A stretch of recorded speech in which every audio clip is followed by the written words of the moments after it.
In the interest of everyone's time, we can move forward. Calling this meeting to order a little bit after 6, but we got all the technical glitches taken care of. So we need a roll call, please. Okay. Ricardo Diaz, Here. Anthony Rice, Present. Scott Dossett, Here. Katrina Kendall, Here. and I thought I saw Donald there. Did I see that correct? I'm sorry. Someone shared the screen and I cannot see everyone all of a sudden. Yeah, I'm sharing the screen. Can you unshare your screen so that I can complete the roll call appropriately? Daryl Price, I'm sorry. Daryl Price. Here. Okay. Roll call is completed. Thank you. So we actually have also Tony on the list. He wasn't able to make it. We all are dealing with personal and medical and weather issues, but we have a quorum. So this is good. We can go ahead. Just a couple of notes. Well, we'll go into public input, as you can see, as far as our agenda. Then on number 4, we go into closed session with only those that generate the complaint, and then the appeal, and then we'll come back to this session to vote, and then we adjourn. We normally have had public input at the beginning and at the end of our meetings, but this being a hearing, we want to make sure to leave one of those open, but we won't have the one at the end, just because often we're at the very end with a lot of for hours later sometimes, and we appreciate the public always visiting us and keeping us in check. But given that, then we'll open to public input according to the rules that are set forward in the circulated agenda. We want to make sure that we keep on catching people's thoughts.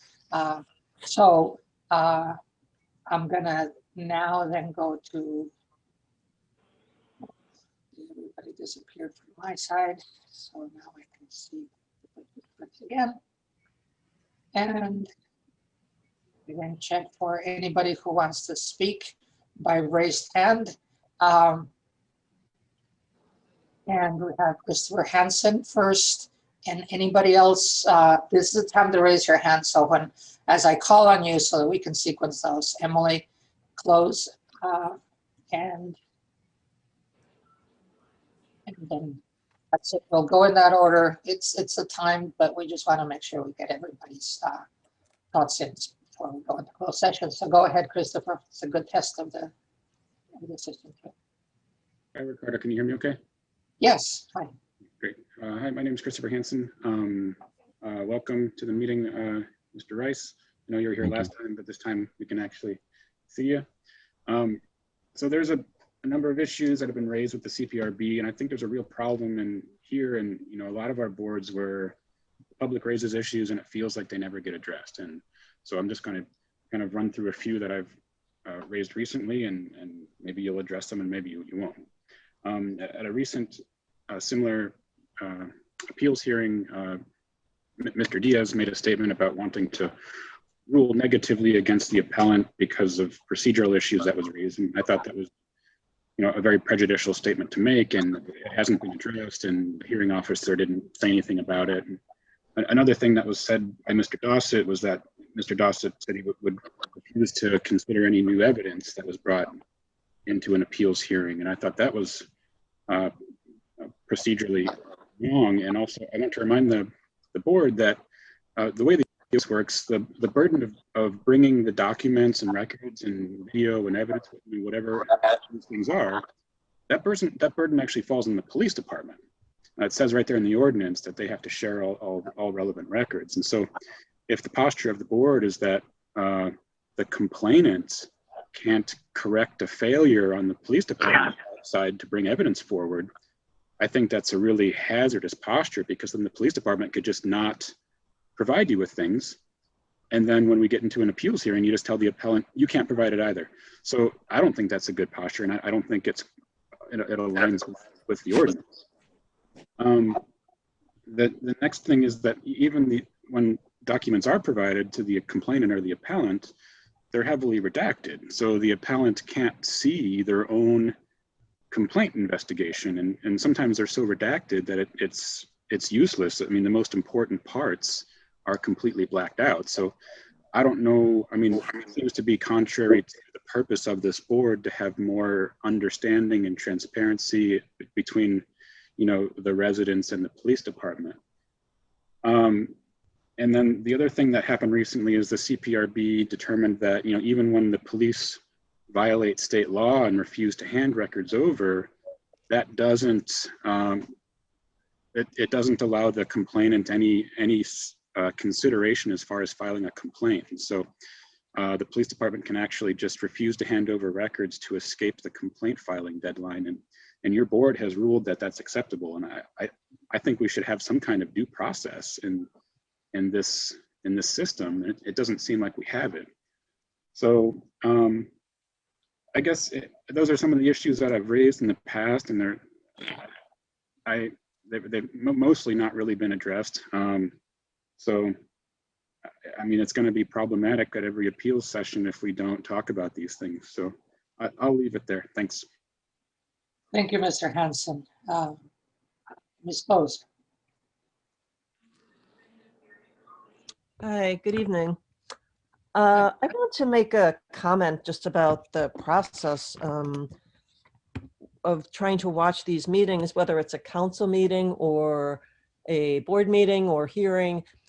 I think it would be really advantageous for the chair to tell us who's on the call. What I hear is an embodied voice, you know, like a disembodied voice, and I figure out, oh, the city administrator's on the call. But I think it would be fair to tell us, for example, city administrators on the call and attorneys on the call, and just everybody that we can't see. Because obviously we're not all together in person. You aren't sitting on a dais, and I just think it would go a long way toward establishing some trust with the community. You know, you want us to watch these meetings and participate, and I think it's fair to just tell us who's on the call. That's all. Thanks. Thank you, Emily. So you made a direct suggestion to me, and you are also you are correct in that, and I have had the same issue as I visit other meetings. And so people, please call me on it. I'm trying to do that. In fact, that's one of the reasons for both taking roll, but also labeling everybody. The excuse is Anthony's new, but I think that we would all do well, because you never know who's logging in for the first time. So on the screen, we see, and I don't know what you see right now, but we have the board members, Anthony, myself, Scott, Katrina. On my screen, they all show up on the top, which is the first time that it's actually happened. Harold Mitten from the city. Oh, there's Daryl. Daryl doesn't fit on the top, but once he puts on his camera, he'll clearly be seen. That's the board. City of Urbana is the techie side today. Sandro Lemon Peppers is serving as the city rep who roll calls procedural. And then I see Christopher and Emily as in the room. The one part that I don't see more of, the TV camera operator, which is Andy again. We have a CU observer. That's all I see on the from the list. I see a name, and as mentioned before, I also see Alex Parker, who will be our hearing officer, and he gets led into the room when we go into that session. So you're right, and this is our attempt now, but we should have that reminder for each other, because the system is not fair in the sense that we all see the same thing. So thank you. Christopher, yeah, go ahead. Can I make a quick comment? Yeah, of course. To Mr. Henson. we have a misunderstanding that he stated at least twice in open session, so I want to comment about that. Yeah. I did not make a statement that said that during a hearing, no new evidence would be admissible. What I said is that the context of the complaint that is appealed is the context of that hearing. So, for example, if the original complaint that was then appealed was about a traffic stop, we have the text of that complaint. The chief has put 2 lieutenants on it. We've got, trust me, tens of hours into reporting from UPD. Someone makes an appeal. We go into appeal. That original complaint brackets the content of the hearing, not the evidence presented at the hearing. If there are new things to talk about in terms of that particular traffic stop, be more than happy to hear them. But if the original complaint was filed in the context of a traffic stop and all of a sudden we're off on FOIA, a body camera issue that was not brought up in that original complaint that was then appealed, I don't think we need to roam all around the potential issues that could come out of an individual complaint. And so I reject the assertion that I made a statement about evidence. Obviously, new evidence, that's why we have the hearing. But we don't have the hearing to take a traffic stop and, you know, we've got 50 or 75 words that describe what happened to the stop. And then all of a sudden, the person that's in the hearing wants to talk about some kind of a FOIA problem or any other problem. So I think I'm trying to look at these appeals and complaints as fairly as possible, not limiting evidence, but keeping the rubric that we're working on narrow enough that we can make good decisions. That's all I have to say. Thank you. Thank you, Scott. I think the format has always been an issue for us. You know, public is allowed to contribute there. There's not a back and forth. But it is, I think, the question of is almost well, it's fair to be calling out as much as possible for when the public says something, and then sometimes we don't address often because of everything else has to be covered. But as you guys, both attendees and us board members, as we seek to provide a fair meeting and both hearing, it's good to go over what the rules of the game are. And in this case, at this meeting on TV for the public to see, is we seek out to lay what's going to happen and what does happen, and then votes when it comes to a hearing. Things that happen within the closed hearing for confidentiality, and we are barred from talking in too much evidence and too much detail rather than generalities for protection of the parties involved. We have to be careful onto that. And so I have to claim the privilege of, we are board members, we are sworn to confidentiality, and that does not only include what happens when deliberation, it also includes very much as to what we read. And so I want to go over the procedure. Once what we receive is a complaint originating in such and such a date, those are tracked, and they're tracked better, I think. Thank you, Scott. But also because of questions from the public. Any evidence related to a complaint, which includes from video to documents, but most recently, we've also asked for example, the 911 call and that text of that particular complaint, of that incident, because we want to have the full context. So we have the privilege of seeing everything as much as there is to be seen as far as documentation. The hearing itself, for me, as I've noticed that as we do these, is very much inviting the parties to provide an explanation for what's been submitted and what's on the record, and to clarify in details. everybody's spending a lot of time both reading and preparing. As a complainant, I would want to provide as much info as possible, but I agree, filling in any relevant evidence is permissible. It is the object of the hearing. For everybody's knowledge, we have been going over a series of listening sessions so that we can improve the process.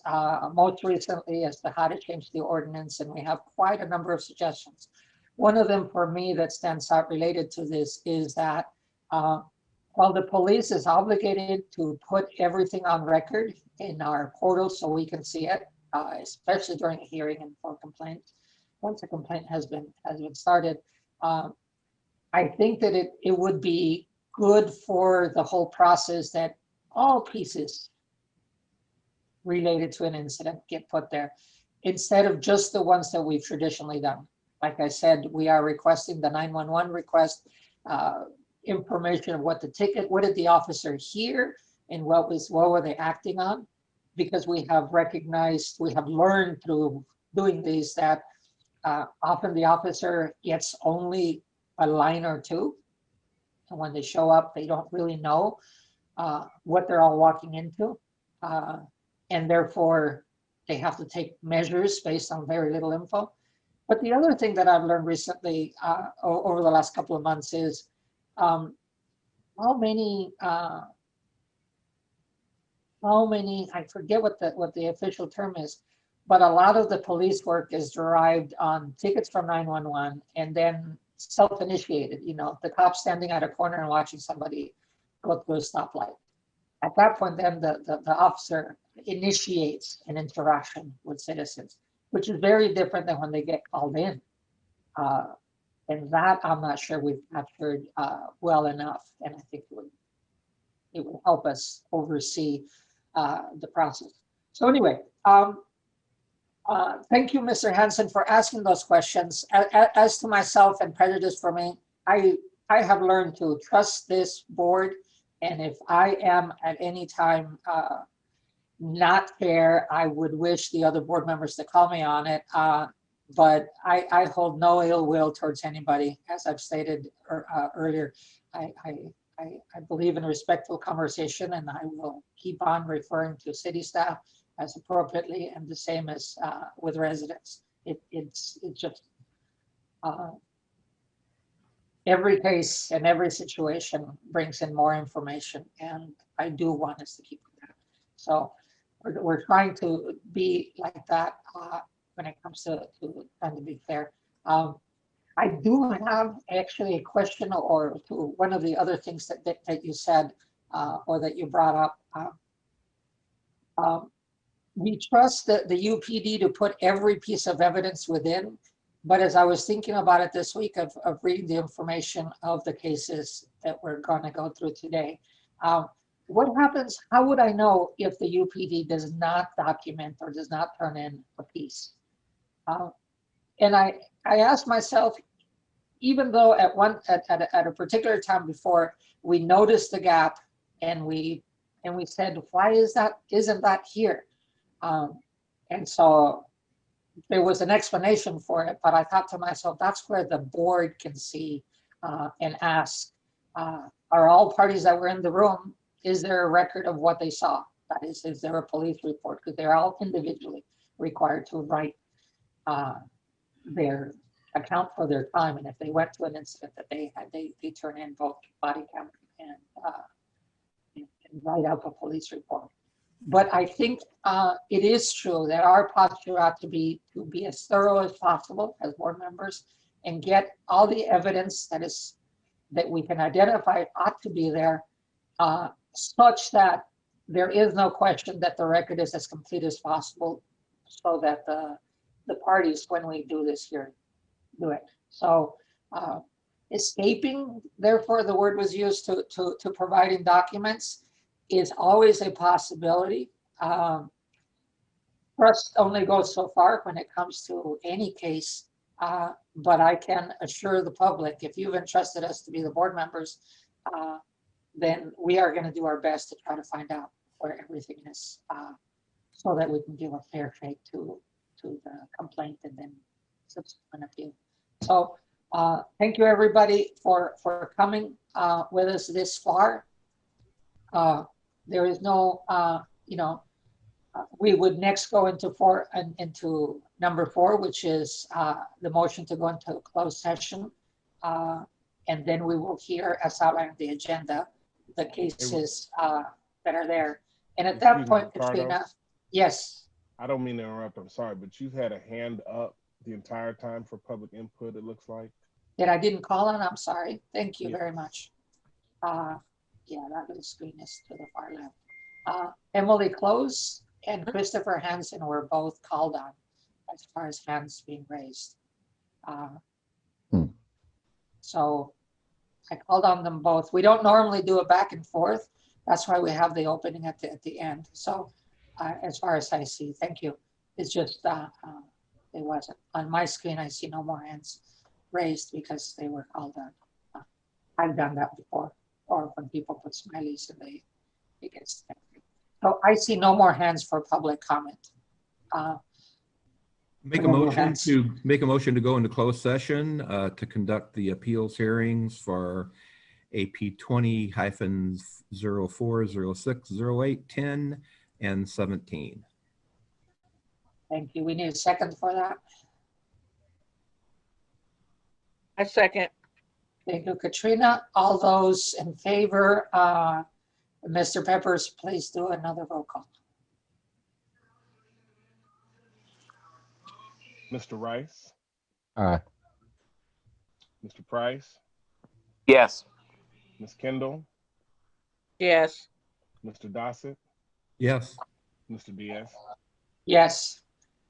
We will now then log off and log back on into the closed session, including the complainant and the city person representing the case. We'll see you when we see you. We don't know when we come back to this case. Thank you, everyone. All right, everyone's leaving. All right, guys. So tonight we did the double duty, and therefore the next week we won't meet. Is the announcement.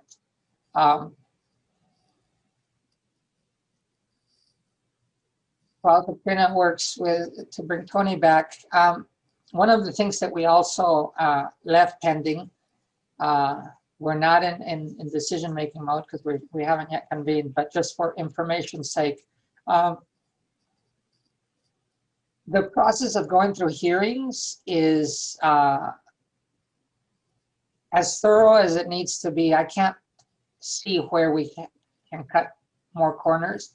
And yet we have a docket that's a lot of cases for this year.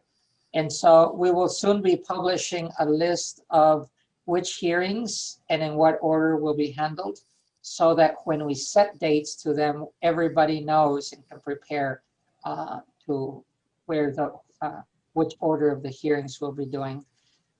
Thank you very much, Katrina. I think you brought Tony back. Yes, Tony, you're here. Sound was off. Can we do a sound check, Scott? I'm here. I hear you. Yes, Katrina, you there? I'm here. Tony, you there? Here. And Daryl, are you there? I'm here. Excellent. Okay, it's the voice. I'd like to call this meeting to order. We don't need a roll call. Agenda says a motion to reconvene in public session to undertake Okay. such action. Do we make a motion now? Let's do it. Just go ahead and do Okay, so. I'll make a motion to reconvene in public session after the hearing. Thank you. A I second. second. Thank you, Katrina.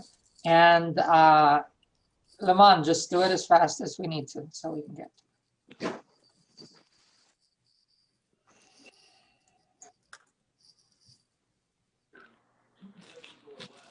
It's a vote, so we have to do a vote. You're on mute, so. Oh, what'd you say? I'm sorry. No, Lamont needs to call a roll to make sure that we're following. Can't hear you. Yeah, Lamond, we can't hear you right now. Nope, No. I will, go ahead. I'll go ahead and call the roll. So, Thank I'll you. do it, Jason. okay, Thank great, you. thanks. Okay, Ricardo Diaz, Here, yes. Scott Dossett, Yes. Katrina Kendall, Hello, hello. Here. Daryl Price, Yes. Anthony Rice. Yes. Thank you. Okay, thank you. The votes, Katrina, I'm assuming you're here, meant yes, that we should reconvene, right? Yes. Thank you. That means that we are back in open session. We have been in several hours. I thank everybody for their patience to both do the presentations and deliberations. And we have then deliberated on 3 out of 5 cases. That was our target for tonight. And so I am open to motions on the cases. I'll make a motion that the CPRB sustain the chief's finding letter in case AP 20-06. Do I hear a second? Second motion. Thank you very much, Daryl. Any discussion before you vote?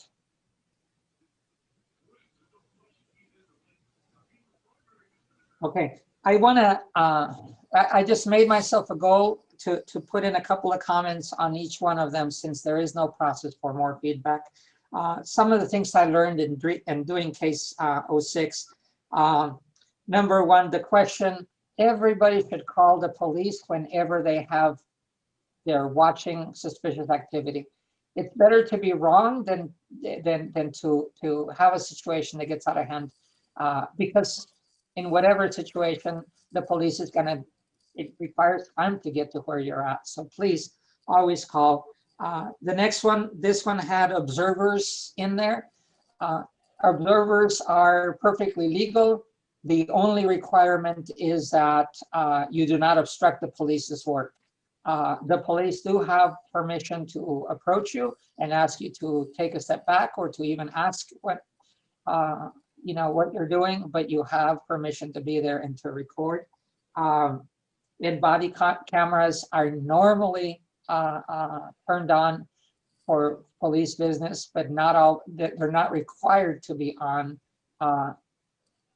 And so sometimes for whatever reason, there can be situations in which they don't. So if there's no other discussion, can you call the roll, Mr. Peppers? I heard your voice, so we can finish on this case. Absolutely, absolutely. Mr. Dossett, Yes. Ms. Kendall, Yes. Mr. Price, Yes. Mr. Rice, Yes. Mr. Diaz. Yes, I support the finding. All right, I'd like to make another motion that the CPRB sustain the chief's letter of finding for case AP 20-04. Second motion. Thank you, Daryl. Any comments on this case?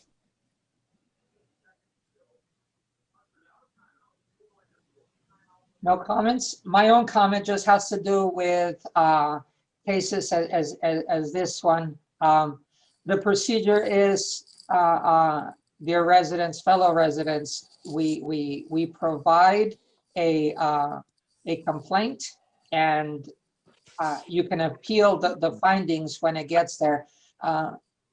Before, we didn't have enough practice and enough spelled out to do subsections of complaint, but filing a complaint and let it run its process will get it to us faster, and hopefully we can deliberate on it. So let me call for a vote then, Mr. Peppers.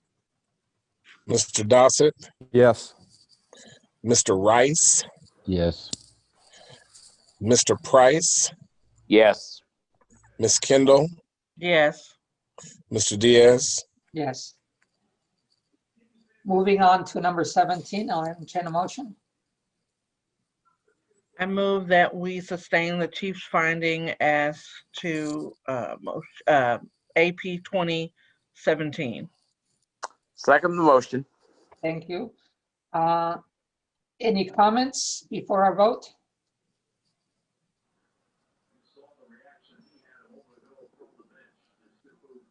There being none from others, let me just add on this one. We are taking complaints from some time ago. Over the last few months, we decided that we are the ones that take complaints from citizens, from residents, and therefore the previous procedure of going through the police department is no longer necessary.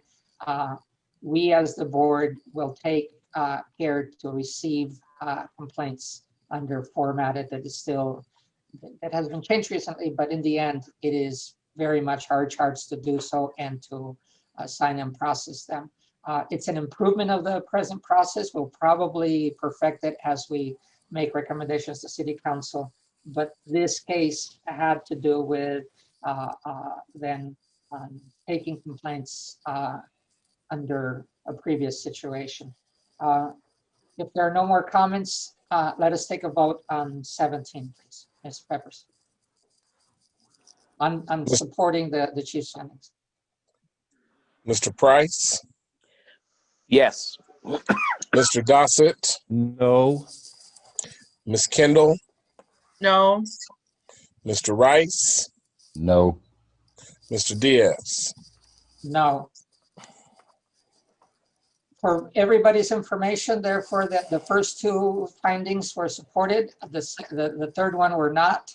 While there is no deliberation or further information because of the privacy of this case, I will be writing, I do write a summary and notes to the chief of police of where we are, but I think that there just needs to be, the vote shows that we needed, that we need to put in a note for the chief. And that brings us to conclusion for the purpose of this meeting. Make a motion to adjourn? I thank you for that. And Second. thank you very much, Tony. You have a point of order, Ms. Smitten. I do have a point of order. So you voted against sustaining the chief's finding, but you didn't vote in favor of another option. So what is your finding? You could do not sustained, you could do what's the other, remand, further investigation. We have 5 options. You are correct. I need to redo my motion. That's what you're saying, Carol? I'm just saying you voted down one option, but in order to have an actual finding, you have no That's right. finding. You've ruled out one possible finding, and so I'm suggesting that of the remainder, you have a couple of options that you might want to consider: not sustained or remand. Right. So we did not approve the affirmation of the chief's findings, so that takes out number 1. We have number 3, number 4, number 5. That is, there was no mediation. That was the other one. But we do have, Katrina, the other option that we had, which is we do not sustain the chief's finding, and then we can vote on that. Okay. So I'd like to amend my motion. I move that we not sustain the chief's finding as to AP 20-17. Second. Thank you. So we have a motion on the floor. Any comments? Thank you. Let's call the vote. Mr. Dossett, Yes. Mr. Rice, Yes. Mr. Price, No. Ms. Kendall, Yes. Mr. Diaz. Yes. Thank you. And thank you for the clarification. That is a good one that we need to keep on. And we have a motion on the floor then to adjourn. Let's do a vote. Has it been seconded? Yes, Yes. it has, by Mr. Dossett. Mr. Dossett, Yes. Mr. Rice, Yes. Ms. Kendall, Yes. Mr. Price, Yes. Mr. Diaz. Yes. All right, we're adjourned until next time, until the 24th for our regular meeting. Thank you, everybody, and have a Thank good night. you.